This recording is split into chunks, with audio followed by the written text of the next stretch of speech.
on Prime Crime. I have a dead body. Yeah, he's definitely passed away. When one murder Something to happen between them. I feel bad speaking ill of the dead. leads to another shocking discovery. There's an old saying that the only way that two people can keep a secret is when one of them is dead.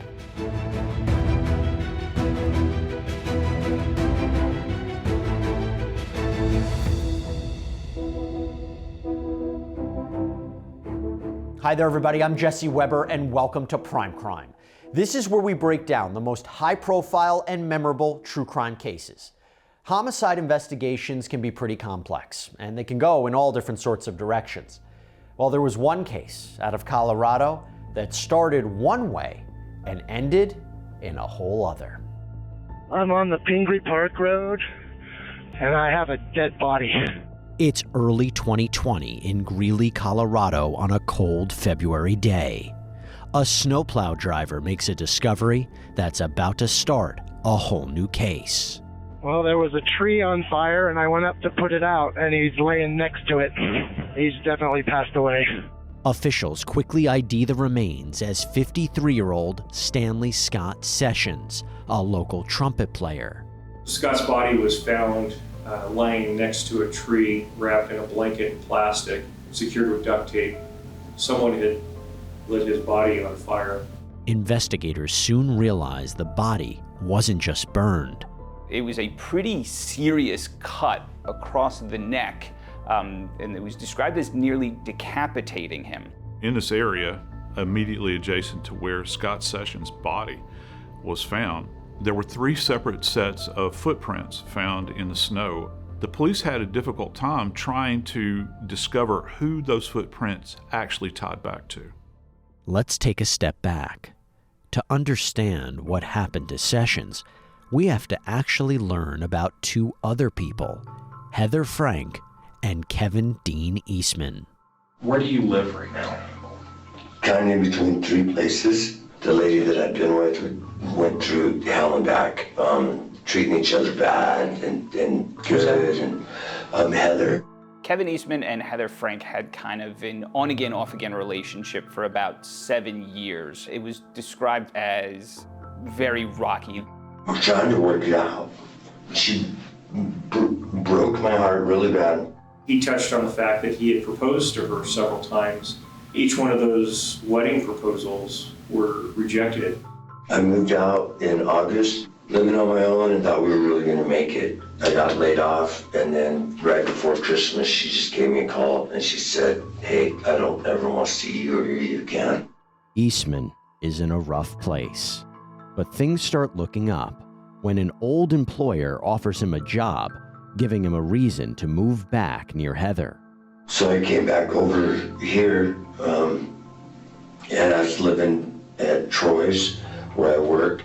He had driven back towards the Greeley area trying to get a job back with Troy Vonell and to reconnect with Heather Frank. But when Eastman shows up at Heather's on Saturday, February 8th, he realizes she's already moved on.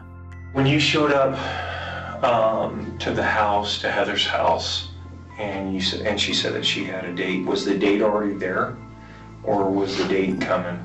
I don't know. I don't think the date was there. She just asked me to leave. Frank had started branching out and meeting new people and trying to have a dating life away from Eastman. When you showed up to her house the night that she had the date, how did that make you feel? Dejected. And that is when investigators shift their questioning, because now it's time to come full circle.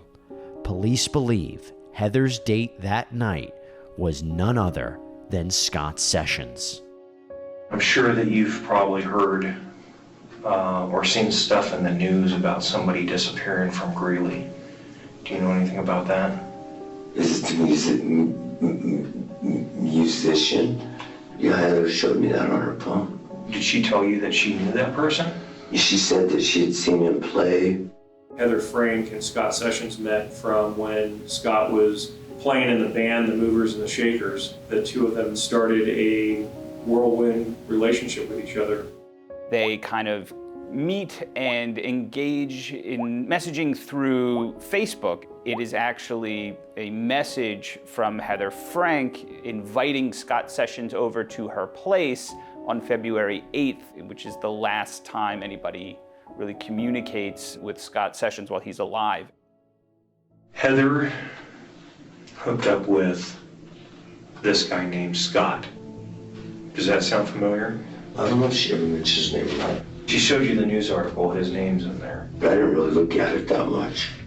How come? I don't know. That's just an ugly thing. What's ugly about it? He's missing. Now, listen carefully, because Eastman is about to say something very curious. Did she tell you that she had seen him at all in recent weeks? Yeah, but I think that's something that she should probably share with you guys, because something happened between them. I feel bad speaking ill of the dead, right? Because that's not very polite. I don't believe at that point in the interrogation that we had even said that Scott was deceased. I told you that he was a missing person. Okay, you said that you didn't want to speak ill of the dead. Right. We found him up the Pooter Canyon in Pingree Park. I remember the title to the article that said homicide victim. I remember that.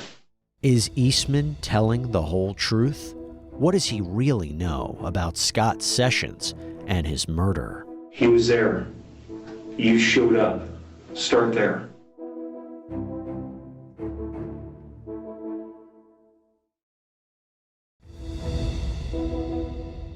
I still don't know this gentleman you guys are calling Scott. You know who it is. It's the guy that was found dead. It's February 2020, and police are investigating the death of local Greeley, Colorado musician Stanley Scott Sessions, whose body is discovered in a forest, nearly decapitated and burned. Investigators then make a connection to two seemingly random people, Kevin Dean Eastman and his on-again, off-again girlfriend Heather Frank. But Frank had actually become romantically involved with Sessions.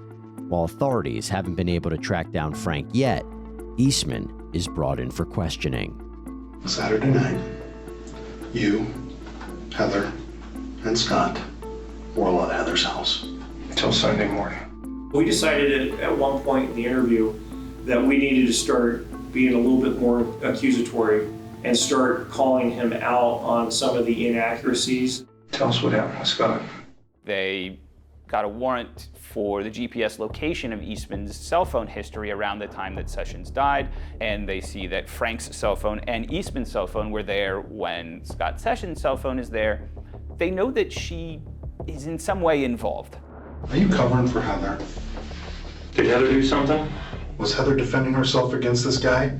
She freaked out, there was a mess, and being the devoted partner you are to her, you cleaned up Heather's mess. The relationship that Heather had with Scott was obviously intimate. We kind of went down a path that exploited that. Heather, she might have made a bad mistake, but that doesn't need to mean that mistake needs to be yours too. Just between the three of us here, Scott was not a good guy. Heather to him was just another conquest, nothing more. You've tried to help Heather. You tried to protect her from Scott. You're not the bad guy. I don't want to hear it. Okay, you're the victim here. They're trying to paint him as a hero. They're trying to build him up and say, well, you know, you were there as her savior. You were there as her protector. She told me that she told him no, and he just kept going. And that he raped her. And I feel bad breaking her confidence. I will not tell her I said anything. Eastman doesn't quite get there where he's going to roll over. I don't know nothing about this guy getting his body done. I don't know nothing about whatever happened between him and Heather at Heather's house when I wasn't there. You were there. No, I wasn't. I wasn't, man. He simply kind of ends with saying that he promised that he wouldn't say anything more. Whatever happened had to be so bad I blocked it out, guys. I sure as hell didn't kill nobody. The main questions remain. Who did this to Stanley Scott Sessions and why? But there's another important question. Where is Heather? I thought she'd be at work. She's not there. Up next, the investigation takes a dramatic turn.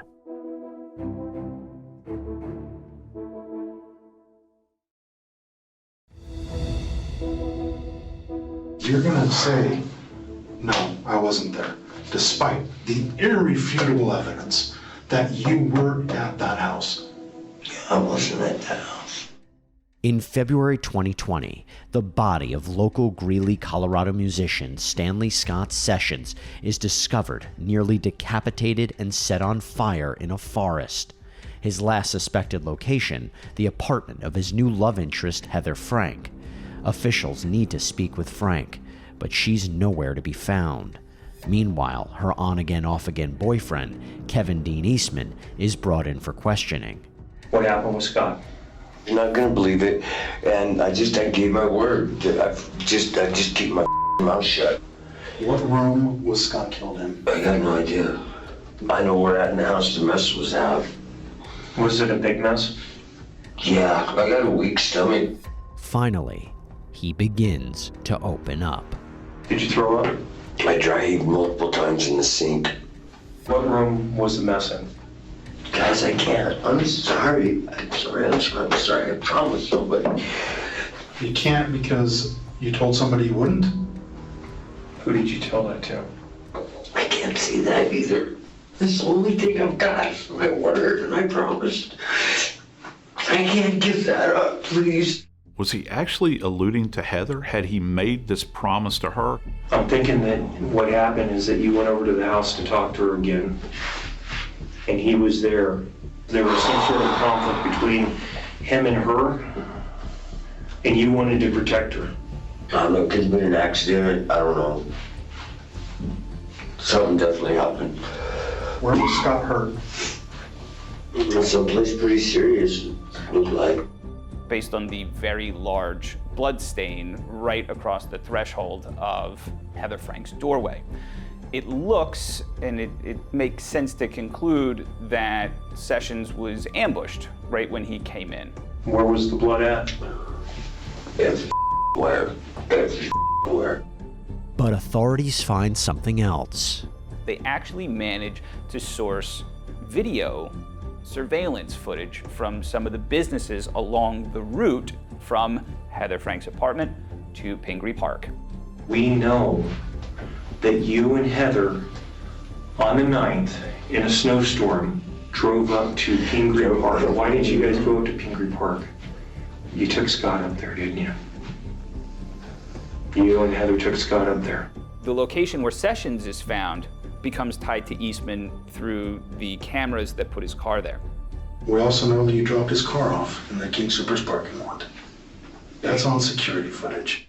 While detectives dig for answers about Sessions' murder, other investigators make a shocking, case-changing discovery. Where's Heather? What? Where's Heather? She's probably at work. She's not at work. She's She's not home, and her car's home. We had asked Kevin several times, where's Heather? And he continuously made up excuses. There's been some new developments. We found Heather. And Heather is in the same condition that Scott is. No way.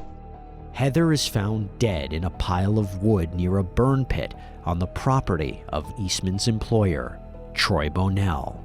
She was found immediately adjacent to a brush pile. She was shot in the chest a couple of times. She is wrapped in roughly the same type of plastic wrapping that Scott Sessions was in a burn pit. Heather can't be dead. You need to start talking to us. Heather's dead. Don't say that. You guys, that's mean. You guys sit telling me like that. You're trying to make me talk, all right? It's not too far of a stretch to think that he begins to decide that she must be eradicated. Why did Heather end up the way she did? She was freaking out and you got upset. You got scared. I told you guys that is a really mean trick. There's nothing wrong with Heather. Heather was a battered woman.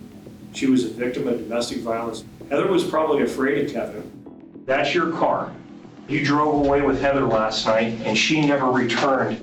We had a tracker on your car and we tracked you going out to the farm where the burn pit is that you were tending to this morning. Police then connect even more dots. Your footprint is in the snow where his body was found and burned, and you're burning stuff today. Kevin Eastman is arrested filling up a gas can at a gas station. She had not had her body burned yet, a fairly compelling case that Kevin Eastman was filling up a gas can with the intention most likely to go back and finish what he had started. One thing that was located in the pocket of Kevin Eastman's pants when we took him into custody was several shell casings for a .22 caliber long rifle. Ultimately, Heather Frank's body during the autopsy was determined to have two .22 caliber holes in her chest. Can I get a lawyer? My life's over no matter what, guys. It kind of scared me that we were looking in the eyes of a murderer at that point. Kevin Dean Eastman is arrested and charged with 2 counts of first-degree murder and tampering with a deceased human body. But when the only other person who knows the truth is dead, can either side prove their case at trial? When you get to the jury trial, to the court trial, that was probably the hardest part.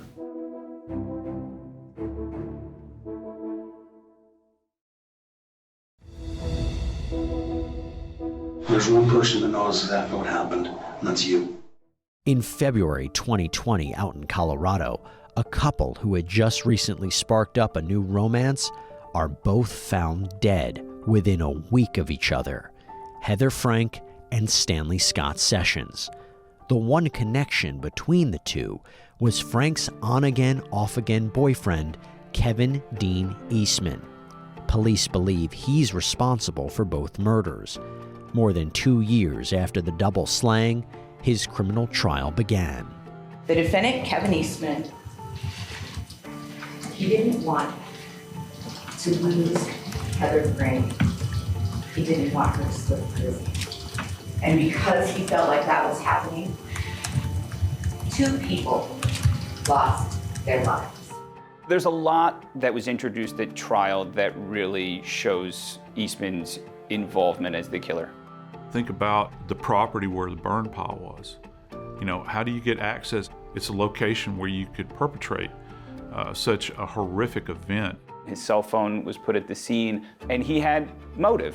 The prosecution painted this as a jealous rage that took over.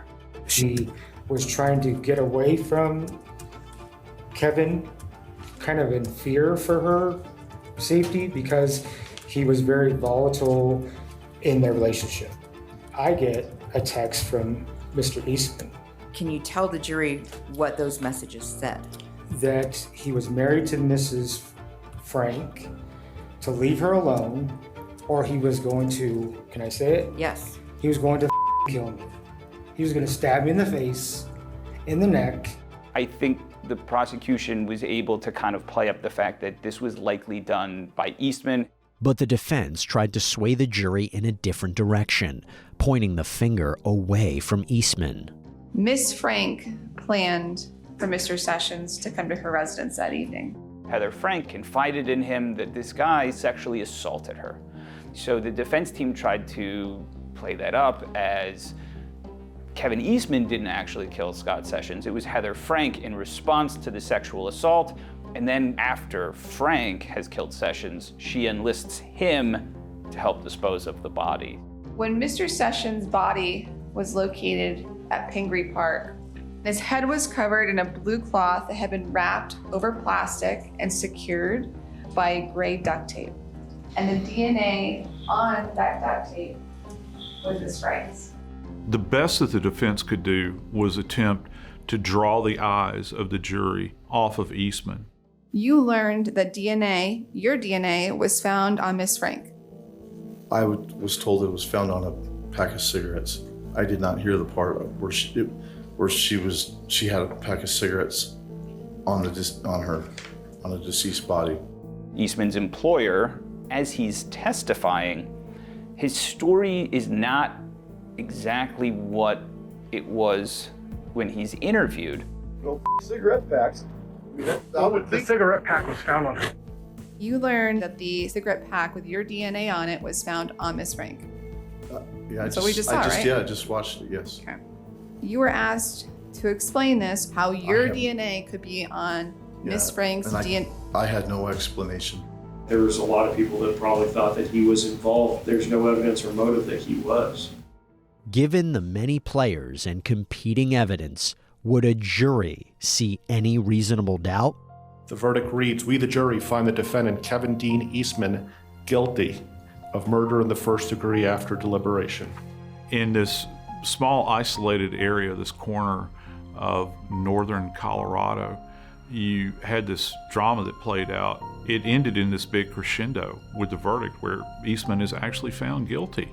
And Heather Frank, she was the linchpin to all of this.